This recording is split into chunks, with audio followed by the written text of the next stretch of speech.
amigos, bem-vindos ao Gente que Fala ao vivo de meio-dia a 1 pela rádio Trianon, AM 740 São Paulo, Rádio Universal, AM 810 Santos e AltV, www.altv.com.br, com reapresentação 6 horas da tarde. Nosso site www.gentequefala.com.br, nossa página Facebook/programa Gente que Fala, participe pelo Twitter, @Gente que Fala M, o WhatsApp é São Paulo 11 974012235. O telefone à sua disposição também é São Paulo 11 50526622. Participando desta edição, o vereador Aurélio Nomura, que é filiado ao PSDB.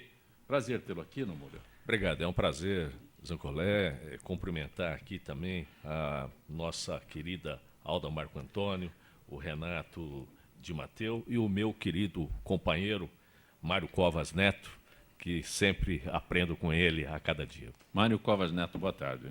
Depois desse cumprimento aqui fraternal do meu amigo Aurélio Nomura, vereador aqui, colega de bancada da Câmara, quero cumprimentar os demais companheiros aqui de programa, agradecer o convite, é um prazer novamente estar aqui presente para debater os temas do momento. Alda Marco Antônio, teu currículo é extenso e eu agradeço. É um privilégio tê-la aqui, Alda. Poxa vida, Zancopé, privilégio é meu. Alegria imensa de voltar a essa mesa que tão bem faz a política brasileira. Se não me engano, é o único programa que resiste com debates políticos. Estar aqui num programa de debate conduzido por você, que é um dos jornalistas mais bem informados que eu conheço, com esse vozeirão maravilhoso, revendo Fausto Camunha, Zenildo, e aqui nessa mesa super, hiper qualificada com estes políticos de escola. Muito obrigada pelo convite e a felicidade é minha. Atualmente você é presidente do PSD Mulher. Exatamente, estou desenvolvendo esse trabalho e é um trabalho interessante, porque hoje a legislação obriga os partidos políticos a terem uma ação dedicada à evolução política da mulher, porque as mulheres não dão importância à política militante. Isso é muito ruim para o Brasil, ruim para a democracia, pior ainda para as mulheres. E o Renato de Mateu é presidente do PSB Rio Claro. PSB Rio Claro, Zancopé, prazer estar aqui com vocês de novo, aos colegas que vamos debater, vereadores, Alda. É um prazer estar aqui de novo e debater um pouco dos temas atuais. Como sempre que convidado, faço questão de estar aqui com vocês. Essas siglas me atrapalham sempre. A Alda Marco Antônio é PSD Mulher. O de Mateu é PSB Rio Claro. PSB. PSB. Isso. Né? E o Nomura e o Covas são PSDB. Eu me atrapalho sempre com siglas, tenho que tomar muito cuidado com... Se bem que hoje o P já não é necessário nos partidos, né? Antes era lei, hoje parece que a lei deixou de ser tão bem cumprida assim. Né? Mas ele teve uma razão lá atrás, para quem viveu aquele momento, como eu já tenho idade suficiente, para aqueles que não sabem, houve uma época antes da reforma partidária em que só tinha MDB e Arena.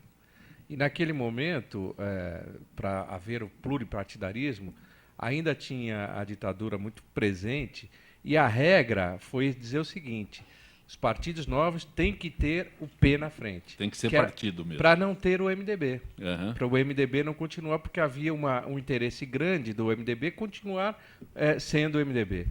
E foi daí que surgiu o PMDB, porque tinha que ter o P. E aí todos os outros tiveram que vir na esteira do P. Na regra. Na regra do P. Não é? A Justiça suspendeu a cobrança de multas para quem aumentar o consumo de água, mas no mesmo dia revogou. A lei exige que, para que haja multa, é necessário haver racionamento oficial. Ontem, o governador Alckmin admitiu pela primeira vez que há racionamento. Não é necessário decretar o racionamento de água, que já na prática ocorre desde o ano passado, afirmou o governador. O Mário Covas tem um projeto de lei sobre água de reuso e o Aurélio Nomura também tem um projeto de lei nesse sentido. Tem uma lei já. Uma lei, né? O seu não é projeto, é lei, não é? Quem? Alda Marco Antônio, de Mateu. Este é um assunto de todos nós no momento. Olha, nós estamos passando talvez o pior aperto hídrico que a história registra. Você é engenheira sanitarista. Exatamente, minha área de trabalho. E eu lamento profundamente que São Paulo, essa conurbação gigantesca, tenha chegado a essa situação dramática. Porque é uma situação dramática. Ontem nós ouvimos o novo presidente da Sabesp dizendo, olha, o sistema Cantareira corre o risco de acabar, de secar completamente. E é verdade, corre este risco. E onde é que vai buscar água? A água não é fabricada. Ou ela existe na natureza ou ela não existe. Então, é preciso agora uma responsabilidade imensa dos nossos administradores, porque não sei se houve prevaricação ou se houve uma postergação de tomada de decisões. Nós sabemos que a Sabesp é uma empresa absolutamente responsável, mas aconteceram mudanças com ela. Ela virou um SA, uma sociedade anônima. As ações foram lançadas na Bolsa de Nova York. Nós sabemos que isso era para captar recursos para investimentos. A interrogação que eu tenho hoje é o seguinte: os recursos captados, quando a empresa virou SA e suas ações foram lançadas na Bolsa de Nova York, aqueles recursos captados foram, de fato, para investimentos ou foram para custeio? Essa é uma dúvida que tem que ser esclarecida. Porque investimentos são possíveis. A questão técnica existe. Nós temos águas em outros locais do Estado. Temos aqui pertinho, na represa Billings, ela é de má qualidade, mas não tem importância. Hoje a questão técnica está resolvida. Qualquer tipo de água é passível de ser tratado, é passível de se tornar água potável, água para consumo humano. Temos também um rio completamente paulista, o Rio Ribeira do Iguape. Ele nasce em São Paulo e deságua no mar, no território paulista. Então, a questão técnica existe, só que não dá para improvisar.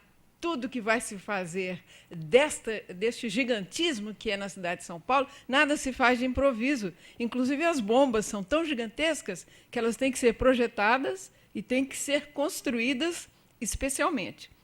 Não então, é uma nada, obra emergencial. Nada se faz em menos de 2, 3 anos. Esse é o grande aperto que nós estamos passando. Covas? Olha, eu faço parte na Câmara Municipal da CPI, uma CPI que foi criada, a CPI da Sabesp, cujo objetivo era exatamente estudar um pouco essa crise hídrica que está acontecendo. Algumas questões a gente já pode afirmar.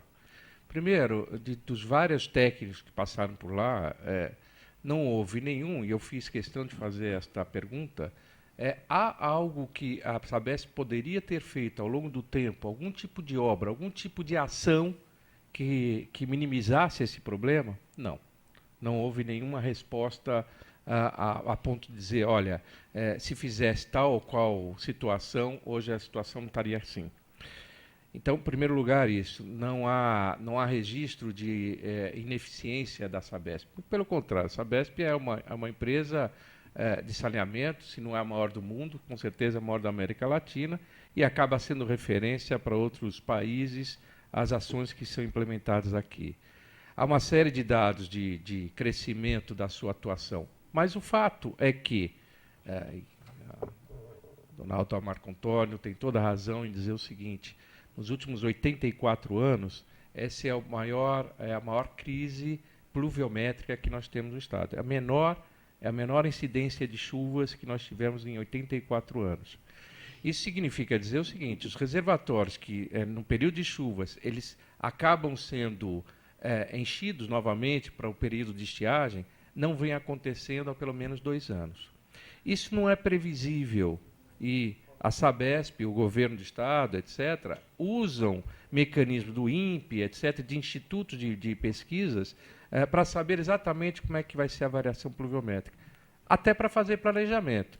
Não adianta você fazer um gasto além do necessário. O recurso público tem que ser bem gasto. Imagine você fazer, reservatórios para algo que não vai ser utilizado. Não faz sentido. O planejamento para frente você faz a partir de um diagnóstico passado.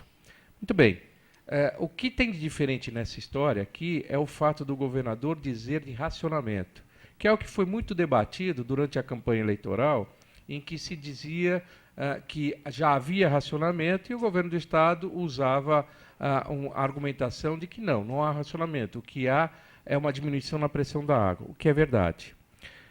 Há uma diferença muito grande entre racionamento e a manutenção da pressão. Racionamento, tradicionalmente, o que é? É quando você desliga o sistema durante um determinado período e religa para um outro período.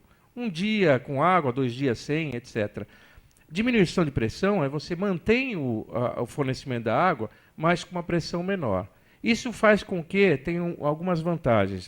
Primeiro é o seguinte, se você tiver algum vazamento na tubulação, a menor pressão faz com que o vazamento diminua. Isso é fácil. Em casa mesmo eu tinha lá uma mangueirinha na geladeira que um dia fez um furinho e a pressão fazia com que a água atingisse 2 ou 3 metros de distância. Se você diminuir a pressão, aquilo não vai longe e, portanto, você tem menos água desperdiçada. Lembre-se que o desperdício da água, às vezes, não aflora na superfície, ele vai para o lençol freático, então você nem sabe se está tendo vazamento ou não. Diminuir a pressão economiza água. Economiza por isso, mas tem um problema que acarreta a partir daí, que os lugares que estão mais distantes acabam tendo mais dificuldade para chegar à água porque a pressão está menor. Isso é uma forma, a meu ver, de racionamento, só que com outro nome. A briga foi que, durante o período eleitoral, se usou muito o artifício de forçar o governador a admitir algo que não era, que é o racionamento.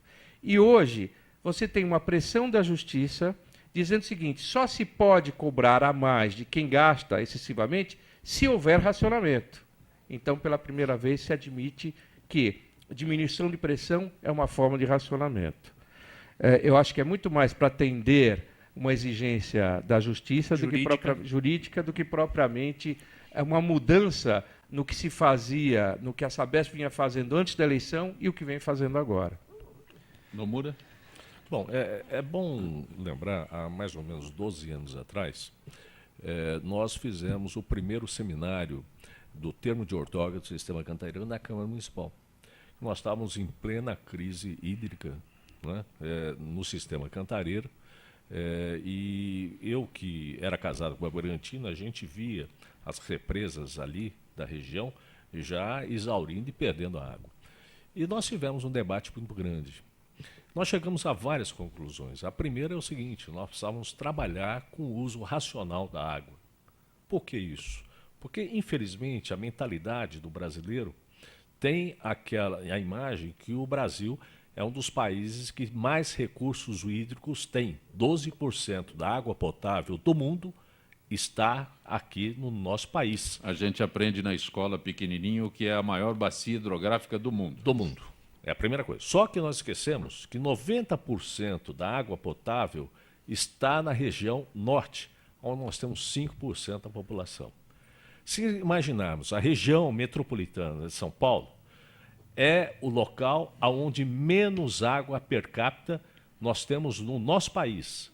Pega o Agreste, aquele lugar onde não tem falta de água, não tem água.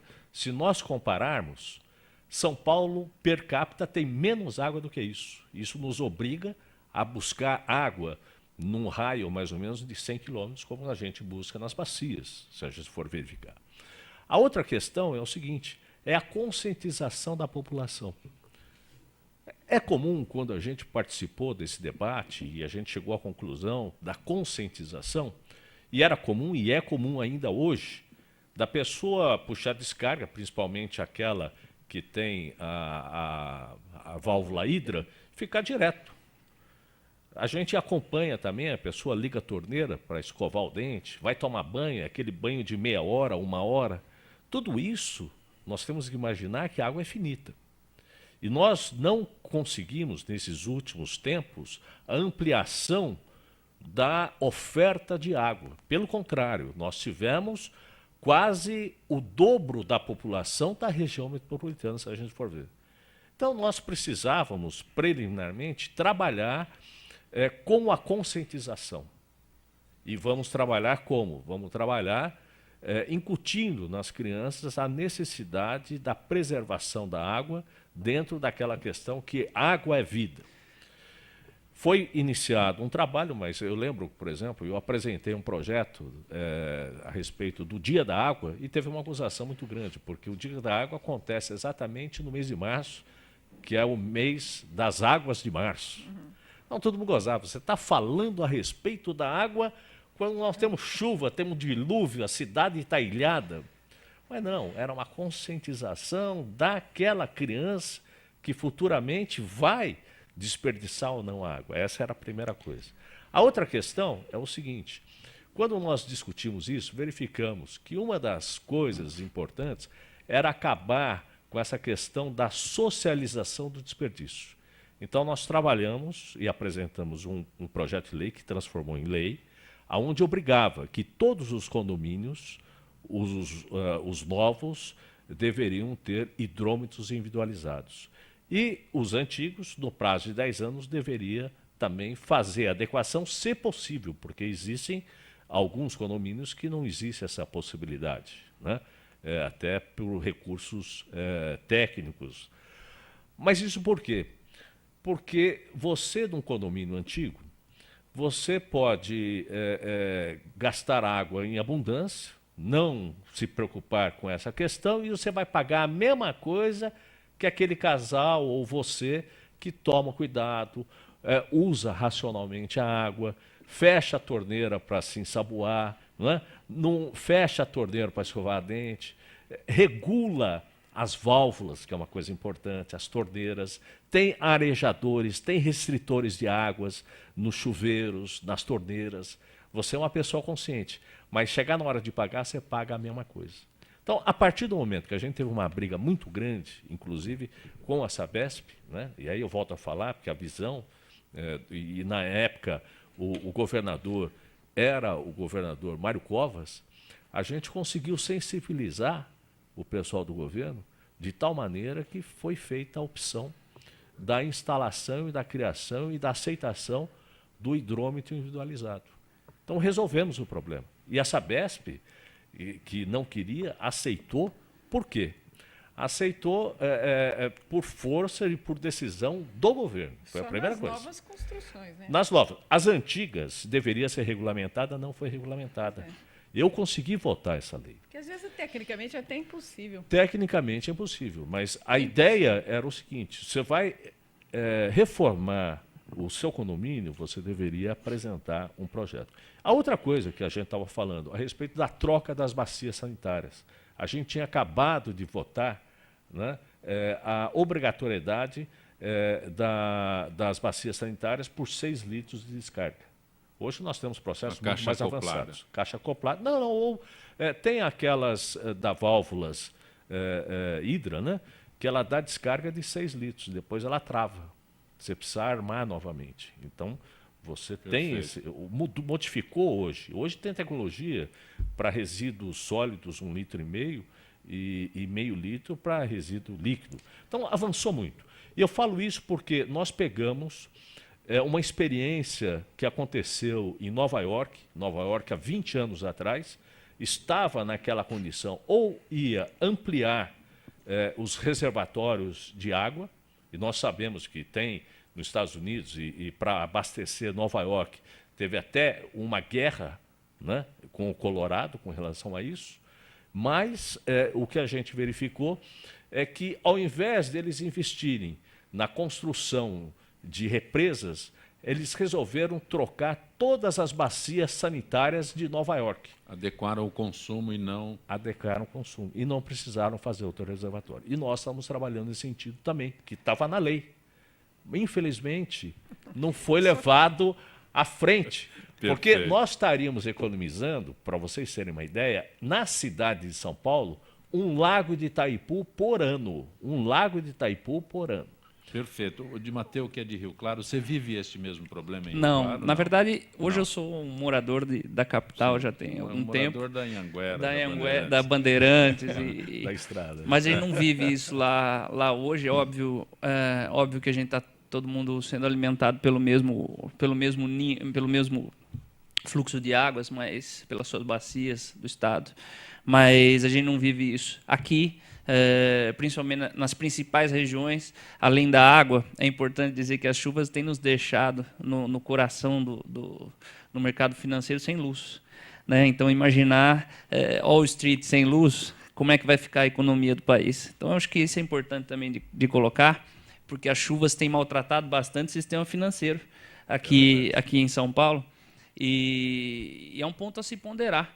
Como a gente imagina ter o maior fluxo financeiro do país apagado por 2 dias ou por 3 dias? E o pior, não é falta de energia, é porque a árvore caiu e arrebentou os fios. E não só a árvore, como também a estrutura de transmissão energética também ainda está inadequada para a demanda atual. Então, hoje você tem prédios que consomem muito mais do que a antiga estrutura energética poderia distribuir. Aí você entra no mesmo problema que o Aurélio Nomura está se referindo ao consumo de água. O consumo de energia é de forma idêntico, semelhante, exatamente. não atualizado. Exatamente, é não atualizado. E o que me preocupa, essencialmente é um investidor internacional vai fazer uma aplicação num país onde eles ficam 2 dias sem movimento, a corretora dele fica 2 dias sem movimento financeiro. Quer dizer, é uma segurança de infraestrutura, não é nem mais jurídica, nem política. Isso já aconteceu agora, nessa época, de ficar uma operadora 2 dias sem energia? Nós tivemos prédios no Itaim, Renato Paes de Barros, que nós ficamos 2 dias sem energia. Isso é muito grave, muito grave. Você vê que contradição que a gente vive, né? Ao mesmo tempo que a gente não tem água para consumo, a gente tem excesso de água castigando a cidade, né? E isso acaba acontecendo todo o transtorno, também decorrente de uma administração fraquinha nessa cidade, que não limpa os bueiros adequadamente, não faz uma conservação das árvores de forma correta. Pra você ter uma ideia, tem um software que a prefeitura contratou junto ao IPT em 2003 para fazer o mapeamento de todas as árvores da cidade, pagou por esse serviço, o software existe e simplesmente ele não é usado. Deixa eu aproveitar um momento. Aurélio Nomura, você tem um projeto que prevê indenização, reparo no caso de queda de árvore. A pergunta, tem toda essa informação, eu gostaria que você detalhasse, Claro. Porque há necessidade de um projeto de lei para que o cidadão seja indenizado? Não. Na realidade, você segue os parâmetros legais. Sim. Mas eu fui buscar essa ideia na experiência da administração do Jânio Quadros. O Jânio Quadros, através de um decreto, ele criou a possibilidade de você administrativamente receber e não judicialmente. Porque judicialmente, a partir do momento que o executivo é acionado, ele obrigatoriamente, por lei, ele é obrigado a ir até o Tribunal de Justiça, não só em primeiro grau. Então, o que acontece? A indenização vai perdurar 10 anos, até mais, né? Quem sabe, do caso. Então, na realidade, eu fui buscar esse decreto do Jânio, que ele cria um viés administrativo, aonde uma vez comprovado que a árvore caiu em cima de fulano e que trouxe um prejuízo, automaticamente a prefeitura vai indenizar. A pessoa tem aqueles parâmetros, aquelas condicionantes, aquela avaliação que é feita pela administração, e em 30, 60 dias você receberia esse... E uma lei mais do que justa também. Porque o que a gente acaba vendo hoje é uma disputa entre legislativo, executivo e judiciário. Principalmente entre legislativo e executivo de um lado e judiciário de outro. Então, onde um não pode mais atuar, é o judiciário quem tem definido. Eu me lembro que alguns executivos, alguns eleitos para poder executivo, dizem que o Ministério Público hoje está administrando, inclusive, mais do que eles eleitos com o nome na urna. De fato. Então, nossa preocupação é que o legislativo, que o executivo continue cumprindo com as suas funções constitucionais. Essa é a grande questão.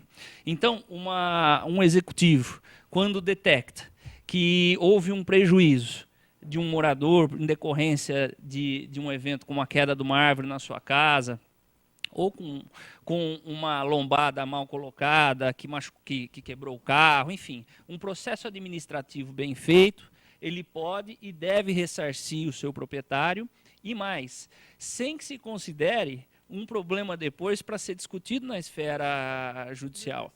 Que essa é a grande questão. Inclusive eu já vi administradores dizendo, eu vou negar. Ele entra na justiça e ganha depois. Quer dizer, olha só a preocupação do administrador que acaba se abstendo de executar aquilo que ele foi eleito para executar, por receio da justiça depois, ou do Tribunal de Contas, ou de qualquer veículo, ou qualquer órgão de fiscalização, dizer que ele fez de forma errada. Então, essa disputa, veja bem, nós estamos discutindo sobre essa disputa.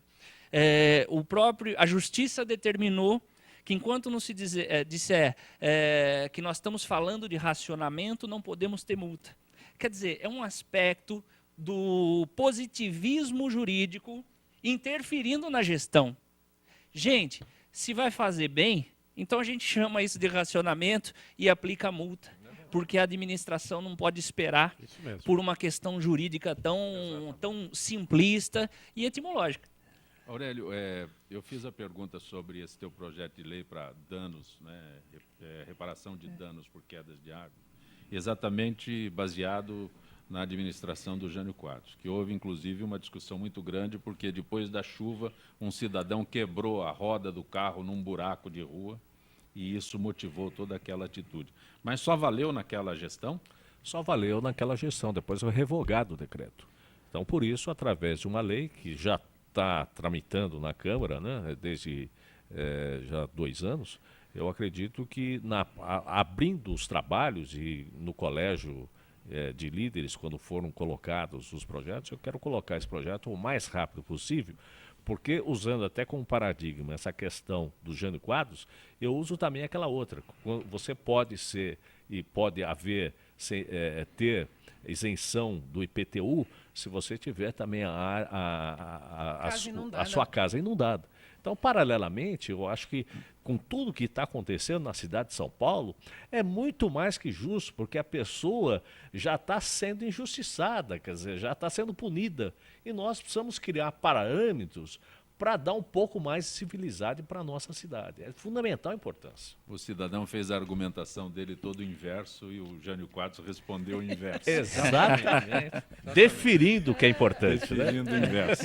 Você está acompanhando Gente que Fala pela Rádio Trianon, AM 740 São Paulo, Rádio Universal, AM 810 Santos e AltV, www.altv.com.br, com reapresentação às 6 horas da tarde. Retornaremos em instantes.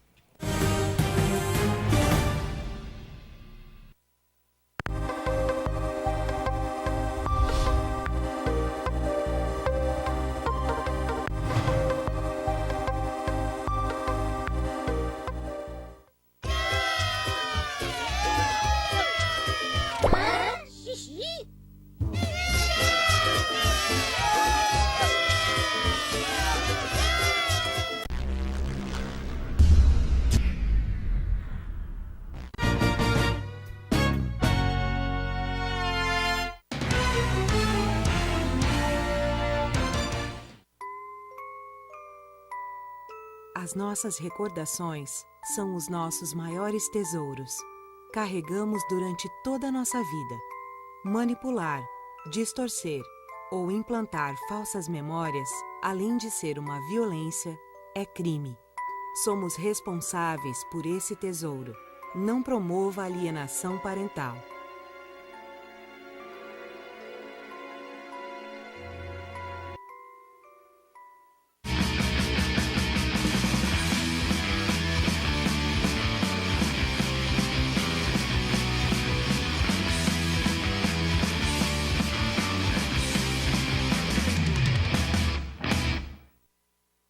Tudo tem a ver com alguma coisa.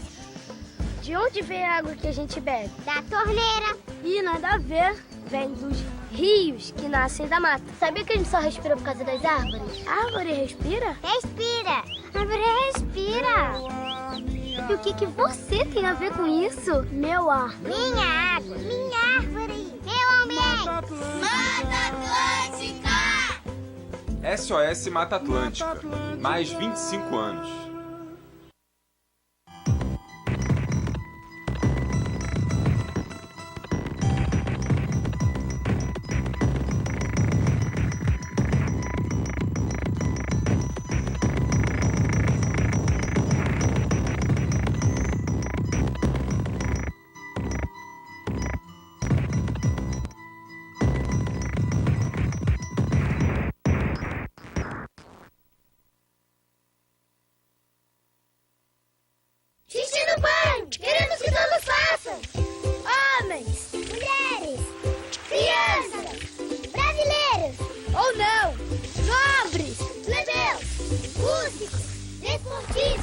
Pessoas que são metade homem e metade monstro. Coisas do além. Lendas brasileiras. Lendas gregas. Pessoas boas.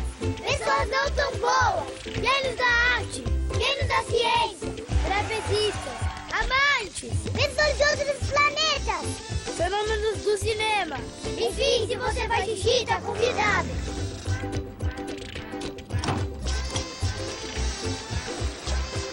Faça xixi no banho. Ajude a Mata Atlântica.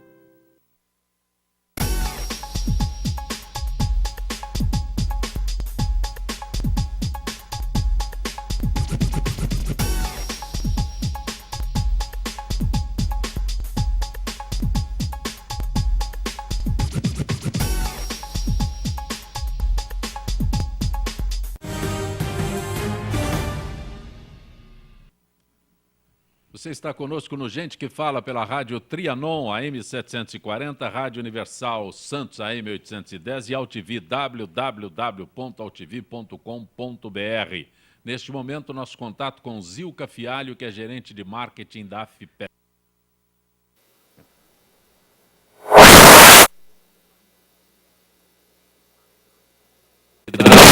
Em Lindóia, já com os novos chalés prontos para serem entregues aos associados. A construção de mais 5 unidades acompanhou o estilo colonial característico do local, que já contava com 60 chalés distribuídos em meio a um espaço com muito verde. Zilka, para quando está prevista a entrega dos novos chalés?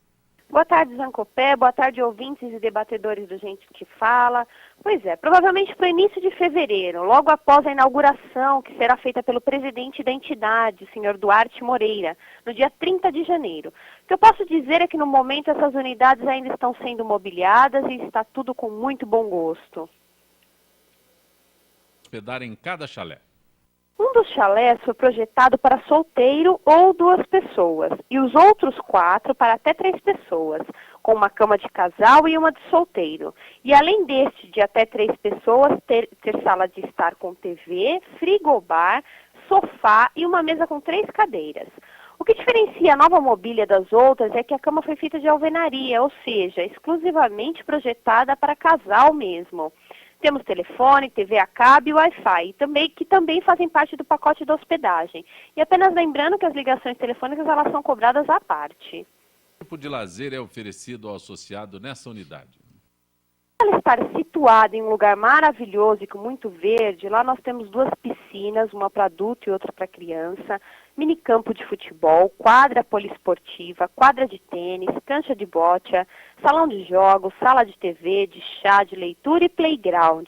Também não podemos deixar de lembrar que a estância de Lindóia é campeã quando o assunto é água. Água boa, água mineral, água que cura. Água que tem atraído os turistas desde o século XIX, quando tropeiros descobriram seu incrível poder cicatrizante. E que, segundo a lenda, isso devia a um enorme sapo que morava próximo das fontes e ajudava a curar os doentes que nelas bebiam e se banhavam. Precisa mais que isso?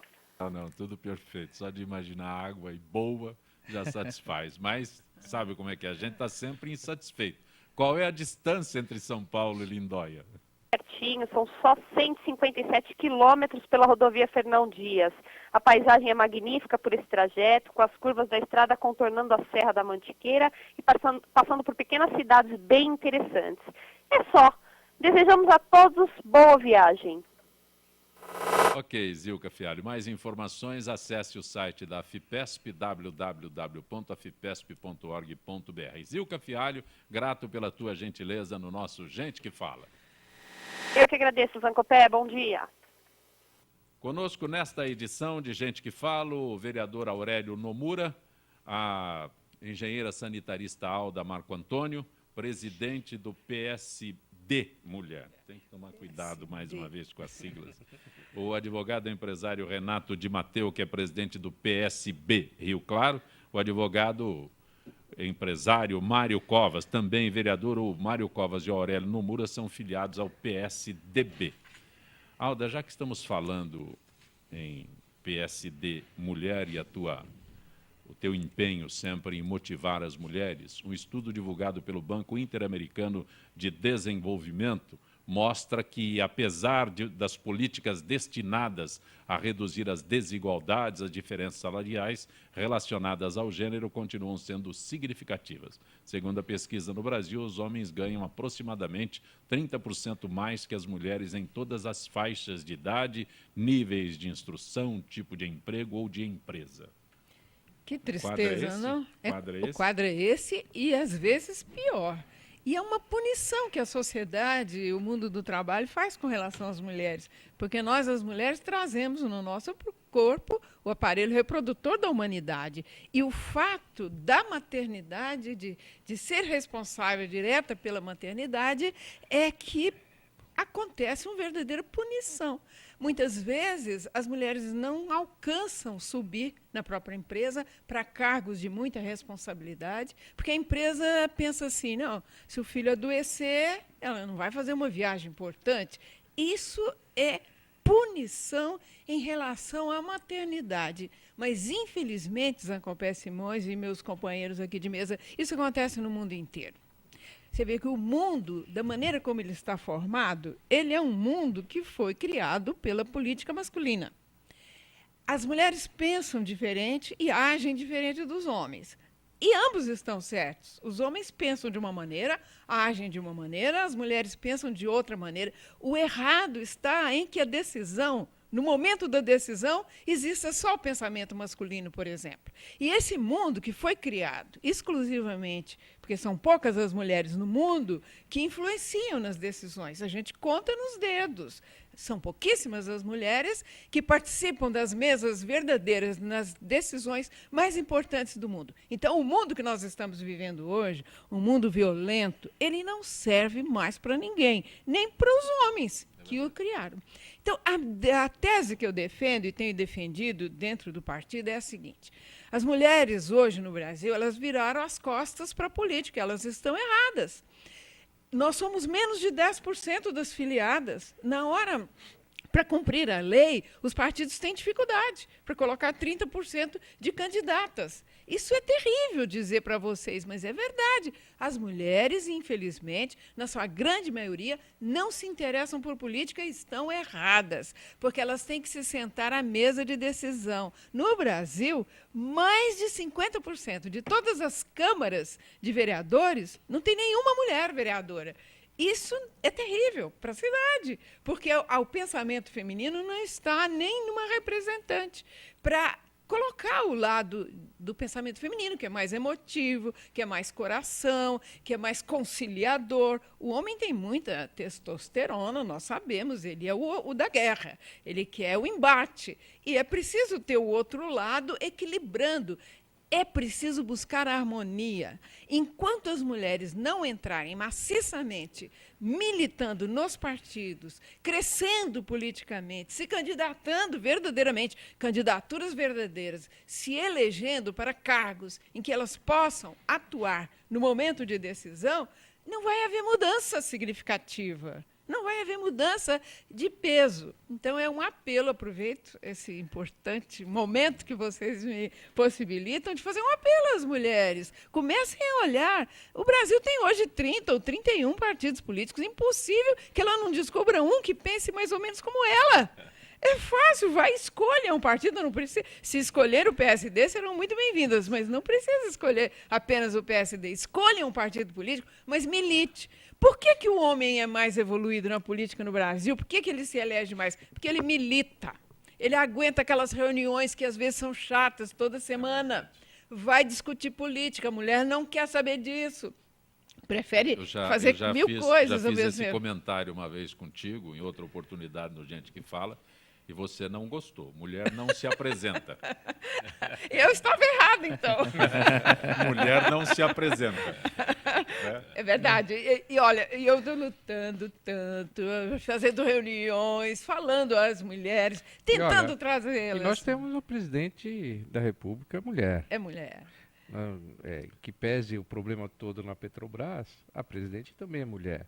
Não é a questão de capacidade, é de participação mesmo. Eu acho que quando você tem não importa o sexo, como não importa a cor da pele, não importa nada disso. O que importa é a participação. Porque você E é mais evoluído, Zuzinha. mais Mas ainda- nem todos os homens pensam como você. Ah, mas Você nasceu dentro da política, você é filho do Mário Covas, pelo amor de Deus. Você já nasceu politicamente aculturado. Então, claro que você pensa assim, é meu Da amigo, mesma eu forma, acho ótimo. Aurélio Eu Nogueira acho- traz no mas, sangue. mas a maioria não pensa assim. Agora, o pior é que a maioria das mulheres não pensa assim. E a nossa luta é fazer com que elas venham para o partido e militem.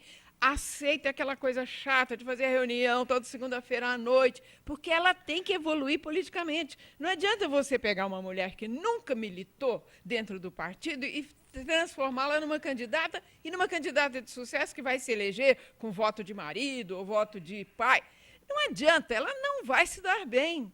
É preciso chão, é preciso trilhar o caminho da militância. E esse é o apelo que eu faço hoje para as mulheres. Venham para os partidos, militar em primeiro lugar. Depois conseguir a legenda e fazer uma campanha. Dureza, é dureza. Qualquer campanha é muito dura. E mais ainda, uma forma de você melhorar a classe política, que é tão criticada, e eu acho que com muita razão é criticada, é exatamente o ingresso de boas pessoas. Exatamente. Se eles não ingressarem, o que vai restar são as más pessoas para fazerem a política. Então, é fundamental que as pessoas que têm algum tipo, mesmo que não precisa ser candidato, né? Verdade. Muitas vezes eu porque demorei a Alda- para ser candidato. A Alda, e a Alda faz participava. uma colocação e você corrobora com isso. Não há necessidade de ser candidato. Não. É preciso participar. Mas Quando já ela tá. diz que tem que aguentar aquelas reuniões Exato. chatas, né?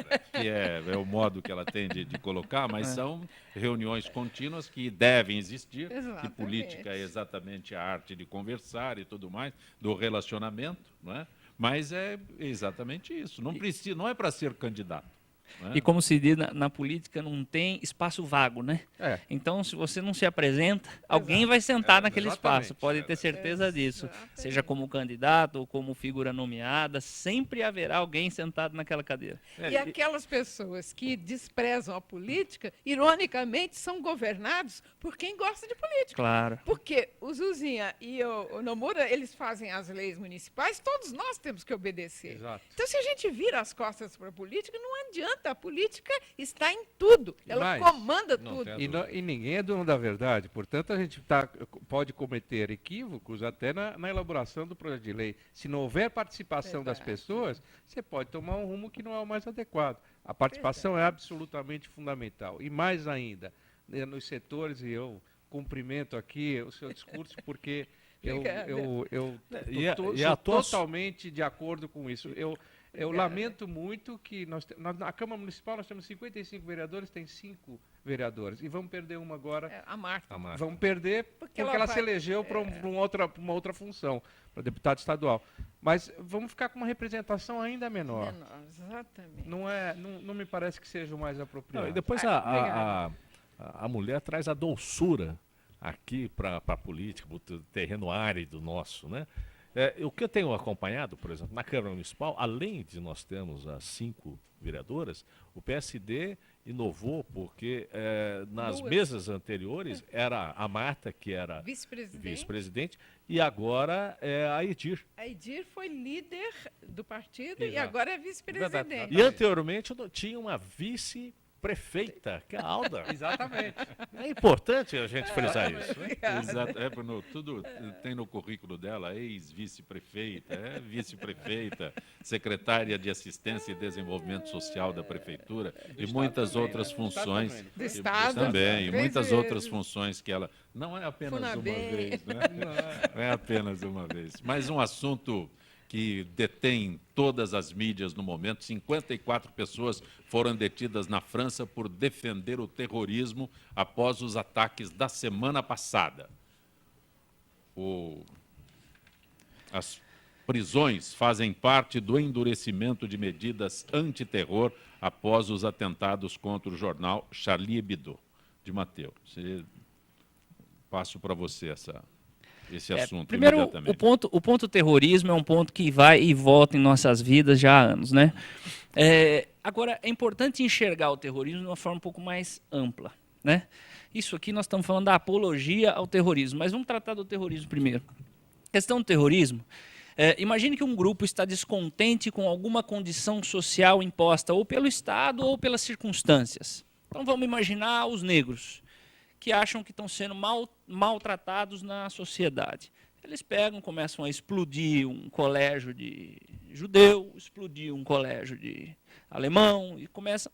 Isso é um ato terrorista, né? A lato sensu.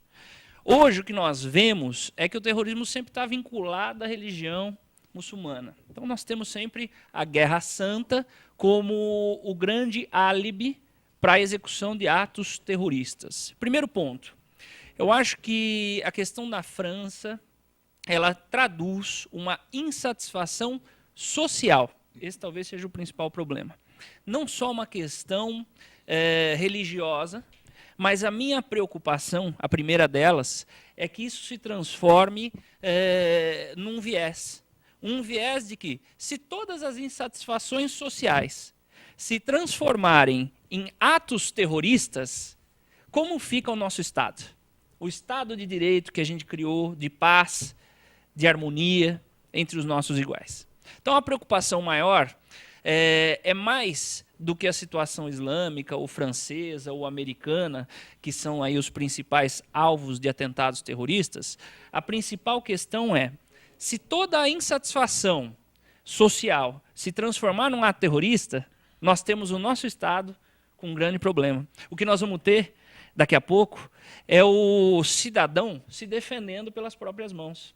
Ele vai andar armado, ele vai continuar com arma em casa, ele vai cada vez mais se proteger em instalações muito parecidas com um forte, e hoje em dia já está assim, por questão de violência doméstica, e doméstica que eu digo é interna. Então, a questão aqui, Zancopé, é a gente discutir um pouco até que ponto o Estado está fazendo o papel dele, e essas instabilidades ou insatisfações sociais estão sendo tratadas. A postura do próprio primeiro-ministro, né, da França, ela foi uma postura muito dura em relação à religião islâmica, porque é a grande expansão europeia, está dentro da França, mas em relação à abertura de novas unidades lá de mesquita, enfim. Não apenas o primeiro-ministro atual, como o anterior também. Como o anterior também. Do Sarkozy, inclusive. Então a postura política... O uso de véu foi proibido pelo Sarkozy. Foi proibido. Então o que acaba acontecendo? Uma sucessão de posturas políticas muito duras gera uma insatisfação social e eles vêm com o terrorismo contra isso. Terrorismo não tem justificativa. Em relação à apologia, qualquer tipo de terrorismo ou de apologia a um ato tão insano como esse, em termos sociais, ele realmente tem que ser reprimido. Claro, temos os cuidados para que o Estado não invada o livre pensamento, a livre expressão. Mas... Eu relativizo essa sua fala. Se cada insatisfação social virar crime, virar terrorismo, é impossível. É que tem criminoso do outro lado, sabe? Não é insatisfação social. É uma coisa coordenada politicamente. Se você analisar o que aconteceu nos Estados Unidos, no 11 de setembro, o que aconteceu recentemente, naquela parada em que houve uma explosão, você analisando vê que tem um padrão. São pessoas que foram treinadas lá no Oriente, e foram treinadas dentro de uma mesma religião. Você não vê católico fazendo isso, nem espírita, nem judeu. É o pessoal que foi treinado numa facção do islamismo. E você não vê um padrão entre o que aconteceu nos Estados Unidos em duas ocasiões, a do World Trade Center e aquela parada do Dia das Graças, Sim. em que dois irmãos também... Existe um padrão aí de acontecimento. Isso é uma questão política. Que vai se repetir. Isso não é espontâneo, não é insatisfação espontânea. Isso é uma questão política gravíssima. É uma questão organizada, treinada, patrocinada. Custa dinheiro. Ontem veio um dos dirigentes dizer, nós patrocinamos. O que significa? Nós treinamos, nós demos dinheiro para essas pessoas viajarem, comprarem as bombas ou o arsenal bélico. E essas pessoas estão contentes? Quem? Ou estão insatisfeitas? Olha, elas Esse é são o termo criminosas. do Para da mim, elas são insatisfação. criminosas. Isso é imperdoável. E a justiça tem que alcançá-las. Então não tem relativização. Não existe privação social que justifique isso. É claro. É uma questão política grave. Tem gente por trás, tem gente poderosa por trás disso. Esse é o grande drama. E eu tenho analisado e tenho ouvido um padrão de comportamento. 2 irmãos nos Estados Unidos, 2 irmãos na França, e não são suicidas, porque todos tentaram fugir depois do acontecido. Suicidas foram aqueles do World Trade Center, mas o da parada do Dia da Graça lá nos Estados Unidos, os 2 irmãos, como esses 2 irmãos agora na França, eles fizeram o que fizeram e fugiram, tentaram se safar. Isso é um padrão. Eles foram treinados no mesmo lugar. Eles foram treinados pelas mesmas forças. Isso, sim, é muito preocupante. E o mundo ocidental tem que reagir com toda a força que merece. Isso não é coisa fraca, não. Duzinha? Eu queria só fazer um viés um pouquinho diferente. É mais em relação à intolerância, né?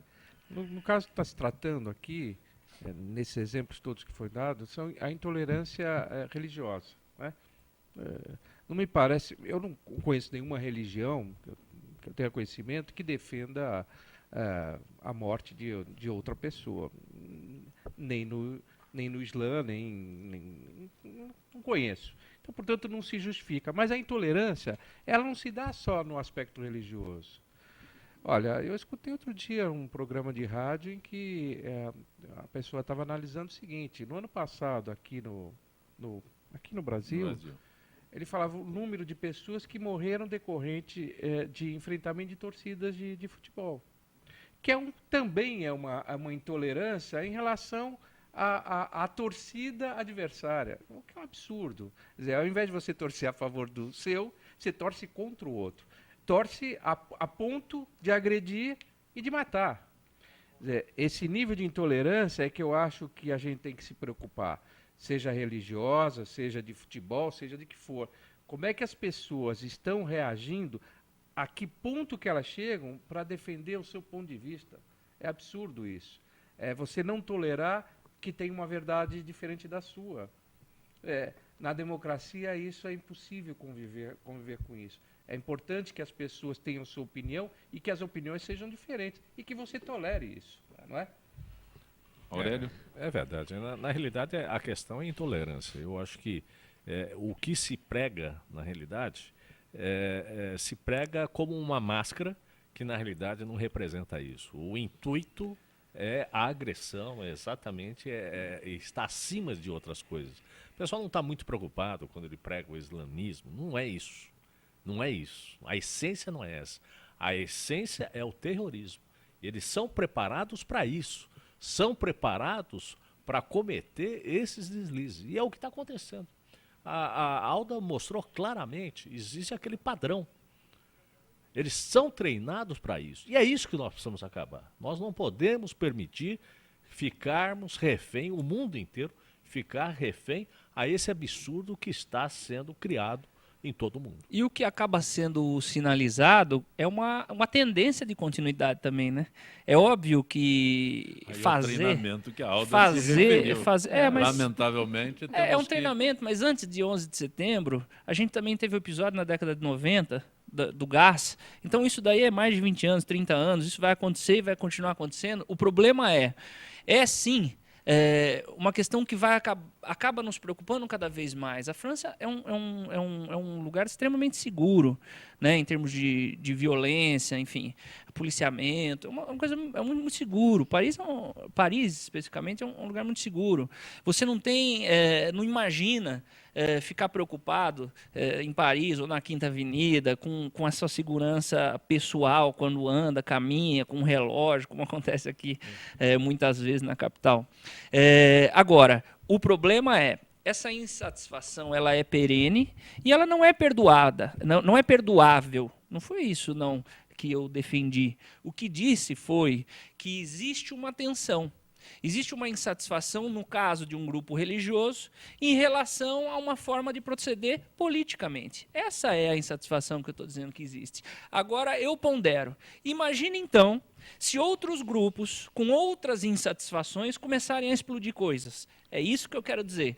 Nós precisamos eliminar qualquer resquício de terrorismo. E, no caso específico da pergunta, a apologia a esse terrorismo também vai ter que ser cerceada. Por quê? Porque ela pode estimular um adolescente que ainda nem sabe bem para onde suas energias vão caminhar. Aquele adolescente que costuma revolucionar, se revolucionar em primeiro lugar com ideias, com todos os livros ao mesmo tempo, ele nem pondera sobre um ou outro. Então o problema é, o terrorismo pode estar vinculado, num primeiro momento e há anos, a essa questão religiosa, mas me preocupa que ele possa expandir para uma intolerância irrestrita, inclusive em relação aos temas que podem surgir. É isso. Nós estamos chegando ao final do Gente que Fala. Estamos falando muito sobre a França, Paris, né? Mas aqui nós tivemos, nesses dias, 1.200 mortes, né? O Brasil, de uma dimensão continental, parece nada, né? 1.200 mortes em trânsito, em violência, um contra o outro, confronto policial e tudo mais. E na Nigéria, num só dia, foram 1.700 mortos. Então, mas a Nigéria não chama atenção, né? É um estado pobre, não é um estado pobre, felizmente, né? Mas escondido, não é pobre, né? Mas escondido tal, e não chama tanta atenção porque não está exposto à mídia como está Paris, lamentavelmente. Aurélio Nomura, agradeço a gentileza de ter participado do nosso Gente que Fala. Eu que agradeço, gostaria de agradecer a você, Zancolé, o Fausto Camunha, a Zenilda, a todos aqui que participaram e agradecer essa oportunidade. Vamos estar junto com o Mário Covas Neto esse ano, é um ano de muito trabalho.